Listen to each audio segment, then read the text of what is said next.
Hey guys, so I don't think you can talk about indicators with at least mentioning moving averages. Now, moving averages, I think people oversimplify the way they're used, and often, you see people with videos saying, listen, you buy the crossover here, you sell this, you do that.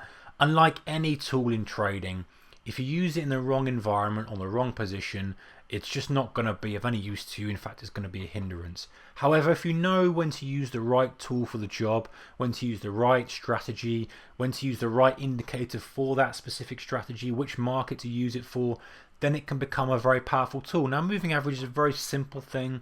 It's just purely, as it says, it's the average of price over the period. So, for example, if you have a 5-period moving average on a daily chart, it's taking the average price over that 5 days and is plotting it. Very, very simple. You can have a 20-period, another popular one, 100 and a 200. Those are some of the popular ones. But again, some people will say you've got to use certain numbers or whatever. It's all very, very similar. Ultimately, the point is you've either got a very, very quick moving average, which is going to be like 5. You've got a medium, which is going to be like 20 or 50. And you've got a higher one, which is going to be like 100, 200, that kind of thing. And if you can see just visually here, I've got a daily chart of the Dow. And let me thicken this up a little bit so you can see it compared to price. Obviously, you would normally want to have price right in your face, but for this example, so we can see. So I've got a what's this one, 200 period, I've got a 20 period, I know that's my 20, and I've got a 5 on the red. So you can see the difference, right? The 5 is very much because it's taking a far shorter time period. It's going to be far more of a quicker move. It's going to chase price a lot more. A 20 less so, a bit smoother. And then obviously the higher time frame, the 200, was it 200? Yeah, 200 is going to be taking 200 average. So if you get an aggressive move in sort of 3 or 4 day window, it's not going to show on that higher period moving average than it will do on the lower one. So the point is, guys, is that it's a good visual way of looking at the chart.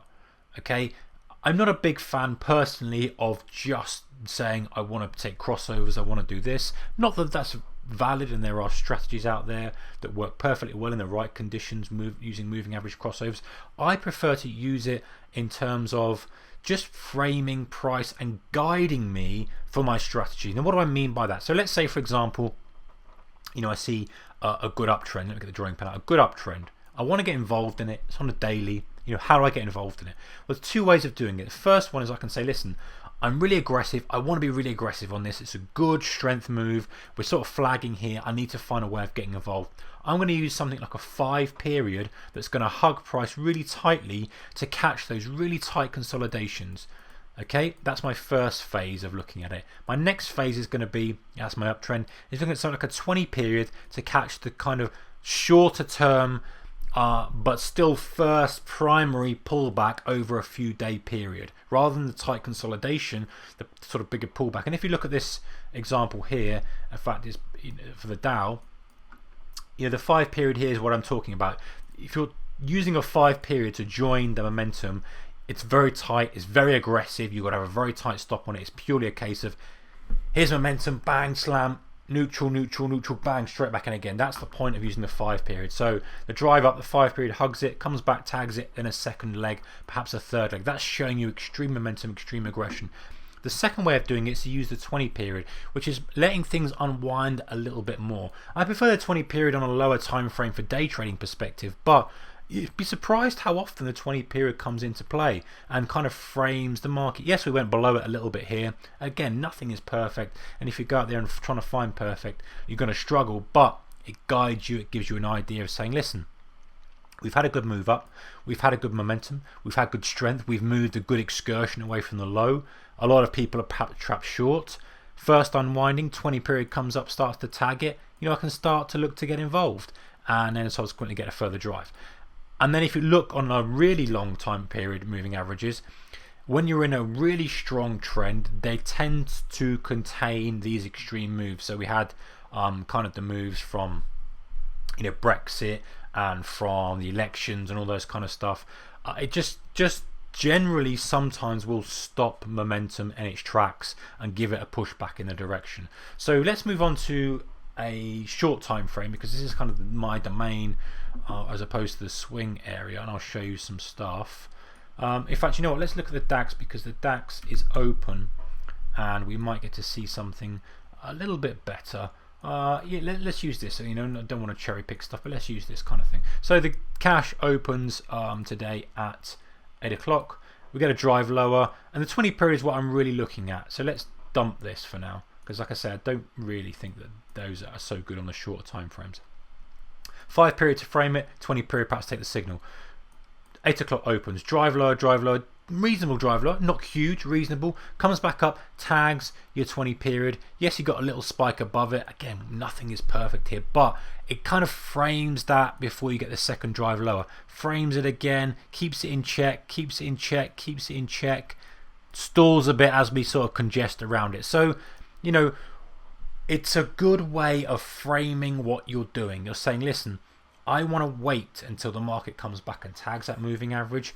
I want to wait until I see, you know, the 5 period maybe consolidate and cross back over the 20 period. And actually, you know, something that you may do, we're talking about crossovers not being as effective, but a good way of filtering is to say, listen, I want to get short here, but I want to wait until I've had the 5 cross over and then back again. So in other words, there's your 5 coming back over your 20. And then I want to take it as it's shown the unwinding, but then momentum started again. So in this case, it would be like around here. You see, you've pushed back up. It might even be here if you're being really picky. But this is not a great day, for example, guys. You know, you want something a little bit more broad, a little bit more strength, a little bit more volume, a bit more volatility in it. But you kind of get the idea. When you cross back over the moving average, wait for the momentum to start again by that trigger of the cross. So that's the only kind of time that I would prefer. I wouldn't mind using the crossover strategy.